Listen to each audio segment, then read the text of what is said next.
bandar ataupun di kawasan luar bandar, tak ada undang-undang yang mewajibkan pemaju membangunkan kita panggil di tangki perkhidmatan, servis reservoir, di mana ia akan simpan air untuk 1 hari dan setiap rumah akan mempunyai tangki simpanan air untuk 1 hari. So, bila kita ada 2 hari simpanan, ada apa-apa gangguan ataupun waktu penggunaan puncak, masalah tekanan air tidak akan berlaku dan setiap kawasan akan mempunyai bekalan air mereka. Tapi situasi sekarang, zon-zon ni di mana bandar, kawasan penempatan lama dan luar bandar tidak mempunyai tangki perkhidmatan itu disediakan, dan bila berlakunya permintaan waktu puncak, mereka memang nasib bergantung kepada tekanan air dalam paip. Dan kawasan-kawasan jauh di hujung itu memang air tak akan sampai.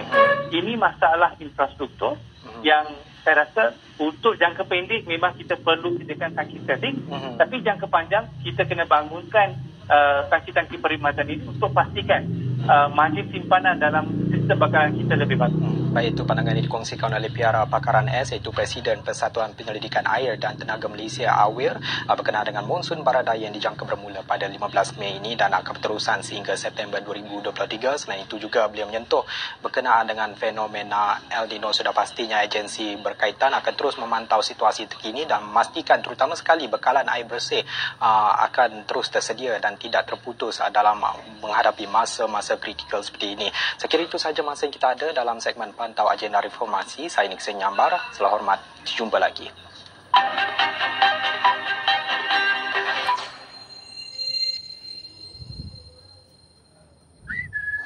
Apabila keluar, bau dan kuman akan bersama anda. Penyembuh kereta multi pemukan Febreze baru menentang bau dan 99.9% kuman.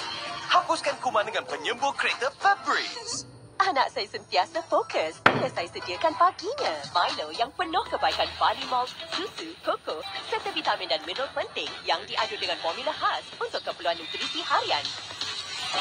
Agar si juara sentiasa bertenaga. Demi kesayangan, Milo siap sedia juara.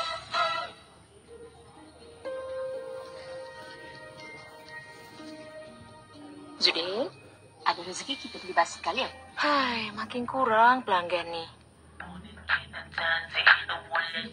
Menu Korea. Kobarkan semangat, yakin dan tekad. Maggi cukup rasa. Maggi cukup rasa. Cukup berani apa coba tak kenal tak cinta.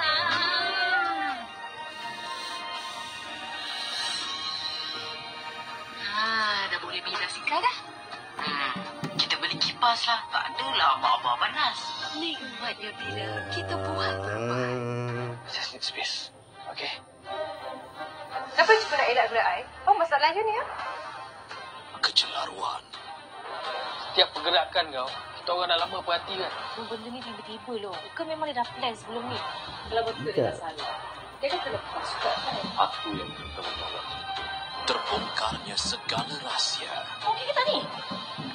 Saksikan Isteri Hana, Isteri Jumaat, Astro Ria dan Astro Go. Rakyat dinasihatkan untuk mengambil langkah keselamatan secara menyeluruh sewaktu perayaan Aidilfitri. Ada tempat-tempat yang boleh mencetuskan kebakaran. KPDN mula melakukan pemantauan secara holistik di hentian lehat dan rawat. Fama membuka jualan Syawal Madani.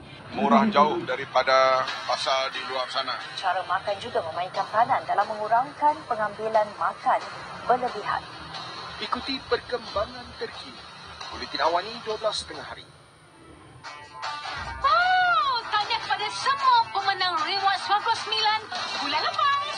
Banyaknya ganjaran hebat. Bertuah betul. Korang jealous tak? Bulan ini ada banyak lagi hadiah epik untuk dimenangi. Cepat log masuk aplikasi MyAstro untuk tebus penyertaan anda setiap hari untuk tingkatkan peluang menang. Tunggu apa lagi? Mak turun aplikasi MyAstro sekarang. Saksikan program khas sempena kempen Inilah Masanya Cuti-Cuti Malaysia. Pantai sepanjang 2 kilometer tempat view sunset paling cantik di Asia. Saya memang nak bawa anda semua menikmati seafood segar. Kita ada udang yang fresh dan besar. Aesthetics is everything. Dari architecture hingga ke hidangan makanan. Setiap Sabtu, 8.30 malam hanya di saluran 501 dan semua platform digital Awani.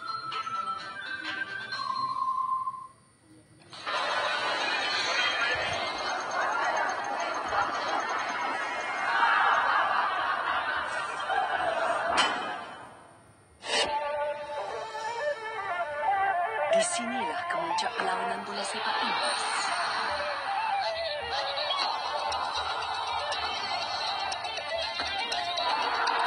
Pertandingan sengit pasukan elit bola sepak Eropah.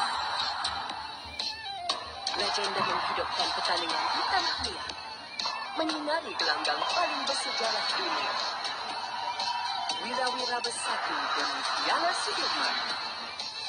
Pesada bola sepak kebanggaan kita, memperkukuh tradisi seiring masa hadapan. Pemain gol tepi langit memulakan tim, berjuang memartabatkan seni pertarungan. Aksi bola keranjang penuh mengujakan.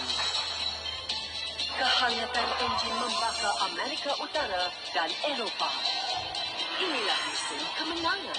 Sekali lagi dunia sukan Astro.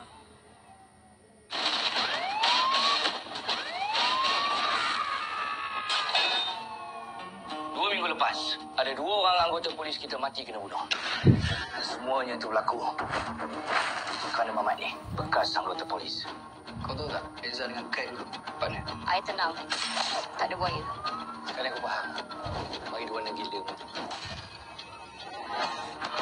Bila nak kerja ni? Pencen nanti tobat tak apa. Aku suruh kau keluar masuk siap-siap. Bukannya start, mati peluru dekat sana.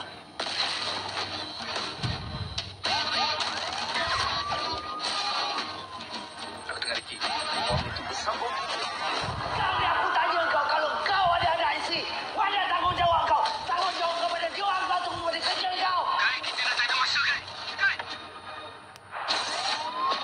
Kau dengan aku, kita lain, boh.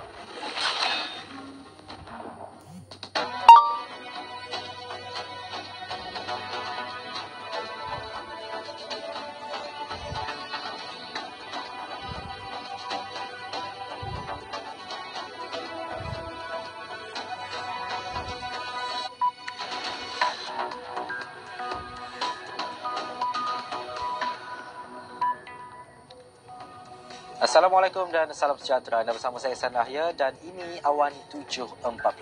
Kita saksikan dahulu fokus utama untuk malam ini. Kerana rasuah, Malaysia rugi 4.5 trilion ringgit dalam tempoh 26 tahun. Malaysia kecewa kurang kemajuan isu Myanmar. Azam Baki dilantik semula Ketua Pesuruhjaya SPRM. Polis sudah sedia laporan lengkap Dewan SPRM, 125 anggota polis salah laku.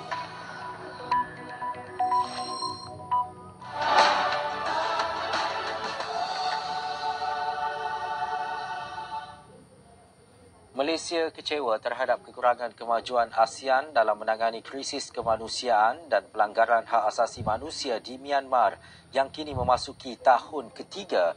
Perdana Menteri Datuk Seri Anwar Ibrahim berkata, situasi di Myanmar masih mencabar dan ASEAN memberi sokongan kepada Indonesia selaku pengerusi ASEAN pada tahun ini untuk melaksanakan konsensus 5 perkara atau 5 PC bagi menyelesaikan krisis di negara itu. Dalam respons kepada The Star, Perdana Menteri menambah seperti dipersetujui oleh pemimpin ASEAN pada November tahun lepas, 5PC kekal menjadi rujukan sah ASEAN dan harus dilaksanakan secara keseluruhan. Antara agenda 5PC ialah menggesa agar keganasan dihentikan serta-merta dan dialog politik yang inklusif. Mengulas lanjut, Anwar berkata Malaysia mengambil perhatian bahawa Indonesia telah melakukan 60 pertemuan dengan pelbagai pihak berkepentingan di Myanmar dan kemajuannya masih perlahan. Perdana Menteri yang kini berada di Labuan Bajo, Indonesia untuk menghadiri sidang kemuncak ASEAN ke-42 juga memberi jaminan Malaysia akan menggunakan hubungan baik dengan negara-negara lain untuk menyokong usaha komuniti antarabangsa dalam menangani krisis di Myanmar. Baik, segala perkembangan nanti ikuti laporan Ridauddin Daud yang berada di Labuan Bajo, Indonesia dan sidang kemuncak ASEAN ke-42 yang bermula hari ini. Baik, seterusnya, impak pandemik COVID-19 yang menyebabkan jutaan maut tidak boleh berulang sekiranya satu lagi pandemik tercetus. Menurut Pertubuhan Kesihatan Sedunia WHO, jalan penyelesaian oleh nasional, serantau dan global mesti ditangani dengan baik untuk elak episod sama berulang lagi. Perkara tersebut disuarakan pada Perhimpunan Agung Pertubuhan Bangsa Bersatu PBB pada Selasa. Minggu lalu WHO mengumumkan COVID-19